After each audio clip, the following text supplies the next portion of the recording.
शुभ दुपार सर्वांना. कशा आहात सर्वजण? बरे आहात ना? तर बघा, आज आहे शनिवार. शनिवार म्हणजे आमचा आवडता दिवस सुट्टीचा. तर म्हणलं चला काय तर खास बेत बनवावा. म्हणजे काय खास बेत म्हणजे इतर काय नाही, म्हणलं आता भाजीला पण जास्त काही नाही म्हणून म्हणलं चला चवळीचीच भाजी करून घ्यावं म्हणून कुकर लावला होता. भात बटाटे उकडून घेतले आणि चवळी पण भाजून अशी छान शिजवून घेतली कुकरच्या डब्यामध्ये. कढईमध्ये तेल मसाला वगैरे घालून मस्त मसाला फ्राय करून घेतला आणि आपली चवळी पण अशी मऊ शिजली होती बघा चांगली.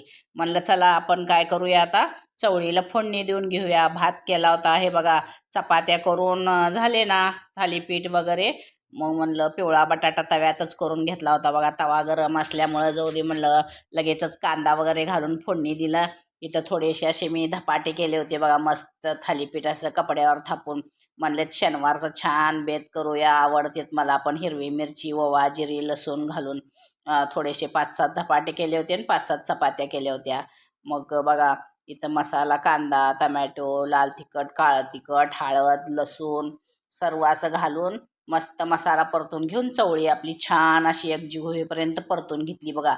मग नंतर ना आता मी ह्याच्यामध्ये चवीनुसार थोडं मीठ टाकून थोडीशी मोकळी काढून घेणार आहे, कुणा मुलांना आवडली तर.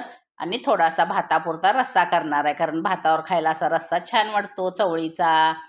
तर या बघा मग असं शनिवार स्पेशल जेवण करायला. चॅनलला सबस्क्राईब करा.